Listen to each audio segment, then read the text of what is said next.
As far as me and my household, we will shake some ass. Bitch, let me tell you something.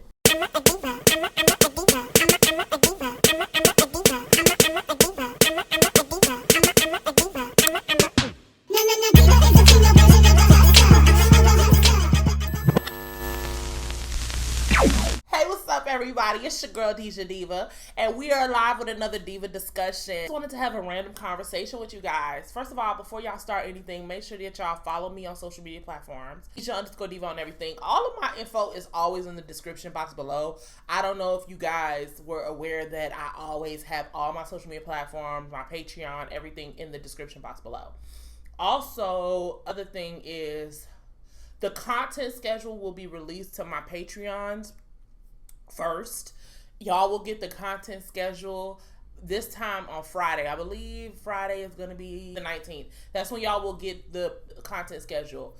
However, the Patreons will have the content schedule a week earlier. Also, the Diva discussions are dropped a week earlier for people who are on the Patreon. So make sure that if you want to get exclusive drops and launches of my material and my content and everything, that's everything, Girls Playbook, the state, everything that Diva Gang Productions or I have my hands in will be released on Patreon earlier. They get early access and exclusive access to uncut and all types of other shit. And the Diva Gang podcast, when that comes back, they're going to get uncut reviews of music. So the review style that y'all are used to, that will only be happening on Patreon. So y'all really need to make sure that y'all are getting a Patreon subscription. You can get $5, $10, $15, or $25 per month. And it's a really dope way to support me and to support what I do in my content, but also is the best way for you to get the exclusive content.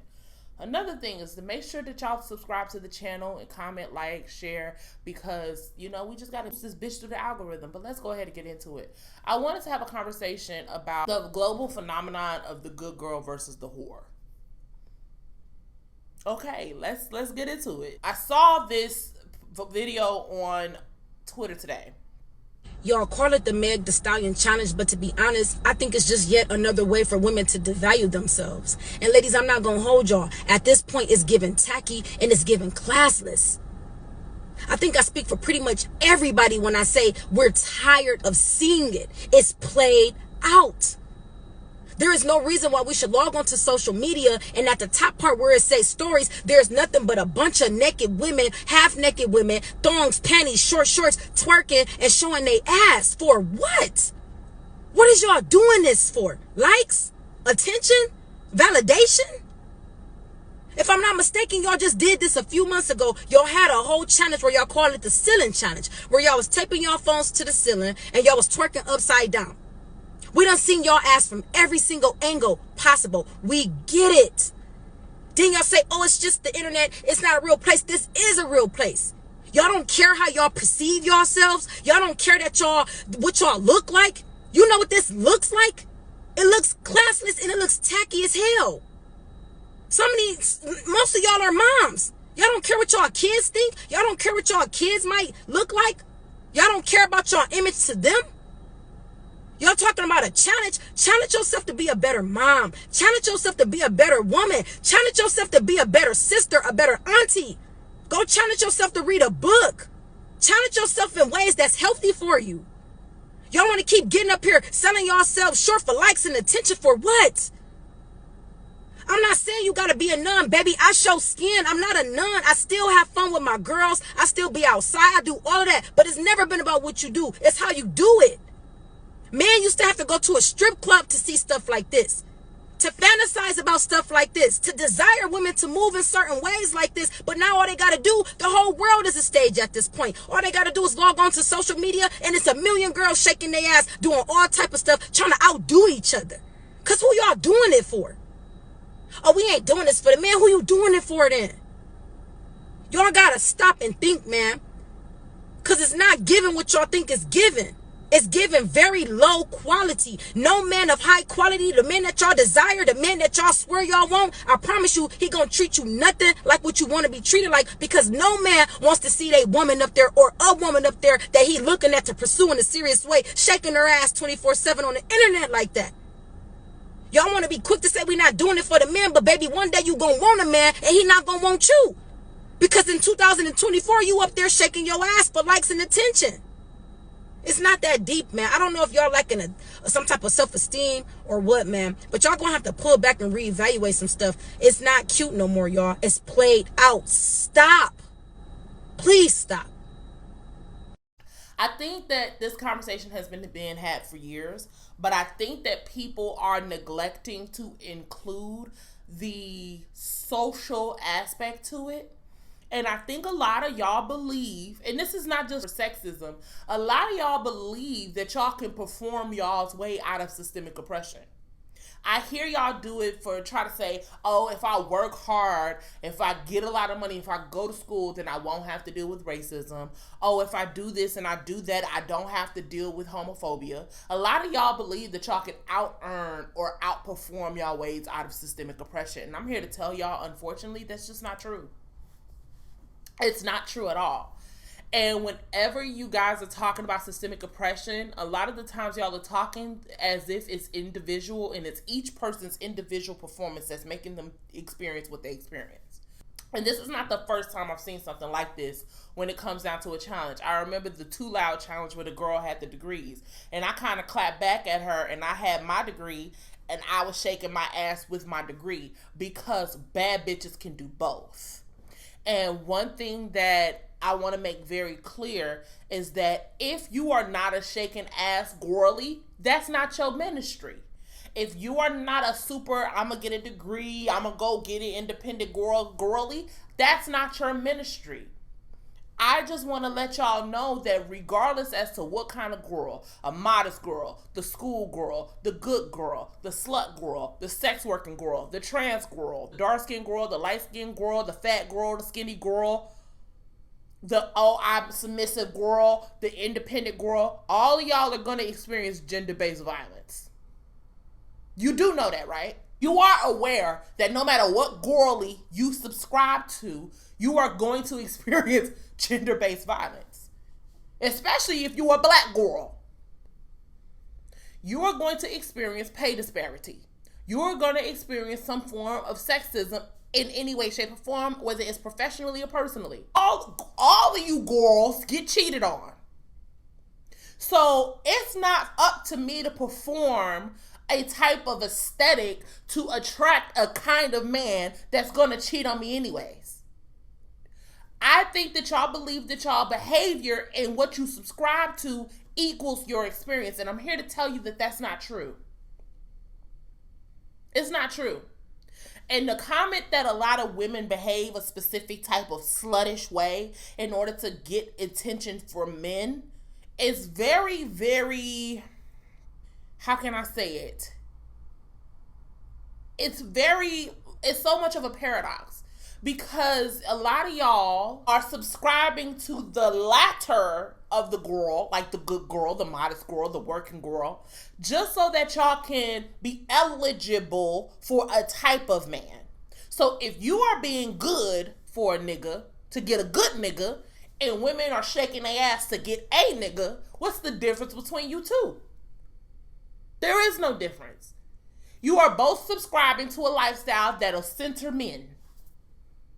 And I believe that if women just started becoming who they want to be, regardless as to what kind of man or centering men, then we would all be better. Because these niggas are going to want us regardless. Straight men and bisexual men are going to want us regardless. Oh, don't forget my trans men. Hey, what's up, my T-men? But you know what I'm saying? Like, they're going to want us regardless. So I'm just sitting up here like this whole, these niggas not dying alone. These niggas not gonna be, they not like us. They not gonna be celibate until they find a woman to help them figure it out. These niggas gonna fuck regardless. Let's stop it. Stop it. Hoes get wiped up every single day. Hoes get wiped up and then y'all get jealous. How she get a husband? How did you not? Since you know every fucking thing. Since you got your degree and you know every fucking thing, how the fuck you don't have a husband and you supposed to be the good chicken and dumpling cooking, I don't go to the club ass, I don't shake my ass, I wear turtlenecks and long cut jeans. You supposed to be the first one married. Since you so good. So this whole conversation of women shaking ass and doing this and doing that and it yielding negative results, it's not true. There are so many hoes, there's so many city girls, hot girls that's gonna get married and have the picket fence life that you think that you deserve. And I'm not telling women to be hoes. I'm not telling women to be modest either. I'm telling women, determine who you are and what you elect for yourself. And whoever loves you for you, whoever fucks with you to fuck with you, will fuck with you. A lot of y'all pick personality traits depending on what kind of results it will yield you. As opposed to picking your personality traits because this is who you are and this is what you want to do. A lot of y'all don't know who you are. I was a part of the purity culture movement. I went every year to the classes at church. And then I found out, they was like, well, you want to do this, so when you get married, I was like, and then in college, I sat and thought, do I actually want to be married? Do I actually want children? Do I want the lifestyle that's being sold to me to elect into this type of ministry? And guess what the answer was? I don't want to be married, especially not right now. I might in the future. I don't know what the fuck I want. So why should I do this lifestyle again? For it to yield results that I don't know if I want or not? Yeah, I knew that when I was doing what I was doing in the purity culture, I was like, after a while, I wore the ring forever. I was like, oh yeah, I'm gonna stay a virgin until I'm married. And I was like, I don't know if I want to get married. So how does this benefit me in any way, shape, or form? Because you know what? You could still be a single mother and married. Talk about, well, you can prevent STDs, you can prevent this, you can prevent pregnancy, you can prevent single motherhood. There's so many married single mamas out there. I watch wife talk. You know what I'm saying? Oh, you want to act this way so that you don't get STDs. Do you know how many people done contracted HIV from their husbands? It's not a joke out here. So the conversation of you have to act this way to prevent the negative and elect the positive is not true. All women can and will experience some form of gender-based violence. There's nothing you can do to escape patriarchy. I don't give a fuck who you are. Now, if you are a woman who is just so happy, like, I'm not an ass shaker, I'm not an ass clapper, okay, then don't clap ass and don't shake it. But the thing is, it's like, I just don't do that. You don't have to shame women who do. Because to be honest, all of y'all look dumb when y'all are having this conversation. The whores and the sluts, I'm just saying, y'all do what y'all do. If you are happy with what you do and who you are, then you don't have to go on a mountain and defend it the way you do. Just be who you are. Me, as far as me and my household, we will shake some ass. As far as me and my household, we will shake some ass. We will pop some pussy. We will go to the club. We will be hot girl summer. Hey, what's up, Megan Thee Stallion? I'm still trying to get my concert tickets. But so as me and my household, we shake ass. We pop pussy. We get on the handstand. We tongue pop. We with our tongues out. We wear the titties out. We have them sitting in pretty. That's what we do. But also, I have a degree. I also own a business. I also choose not to have sex. You see how these things are not mutually exclusive? I am every woman. It is all in me. I can do both. Get you a bad bitch that can do both. Most women are every woman. And if they're not, then they're not. But you keep holding a traditional lens to look at women that might not be traditional. Also, the threat of us never being married, see, shit, don't threaten me with a good time. Oh, I get to keep all my money and absolve myself of a headache. Wonderful. I just think that women ought to have the liberty to make decisions about who they are without the threat of loneliness until death. Also, I think that we ought to create our own personalities and see who we are without being shamed. You can be a hoe for 2 summers and be like, those summers was just not good summers. I'm going to just go and move on to, the next 2 summers I'm going to be a modest squirrely. You can choose who you want to be and when you want to be it. And this conversation of ain't nobody gonna respect you like that. People don't, you know how many respectable women that get cheated on every day? You're not respected either. You're not respected either. These niggas treat everybody like they hoes. And I'm not saying you might as well be one. I'm saying you might as well stop trying to not look like one. Stop trying to not wear the costume. And if you find out, I'm just a modest girly, then that's you. Be the modest girly. But the slut shaming gotta stop. Because patriarchy depends on our election into it as women. Patriarchy can still exist without a man in the building. Like, we are free lawyers for patriarchy when we do this. And that's not it. And I just think a lot of the times this conversation lacks nuance, but it also lacks perspective. A lot of y'all have had very privileged experiences with men, and y'all think it's because of the things that you've done, as opposed to all the other outliers around. There's no way to perform your way out of this shit. So I do what the fuck I want to do. I am who the fuck I want to be. And can't nobody tell me anything different or stop me. I will be doing the wannabe challenge. I will be shaking my ass. Tag Megan Thee Stallion. But no, seriously, I think that this conversation needs to be had, because every time women are having fun on the internet, it's always a fucking prude or a pick-me who wants to ruin it for everybody. And I do think you're a pick-me. It's a pick-me. I think there are plenty of people who walk around wearing turtlenecks who have low self-esteem. You always try to dig at somebody's self-esteem. Well, you must have low self-esteem. Okay, so you don't?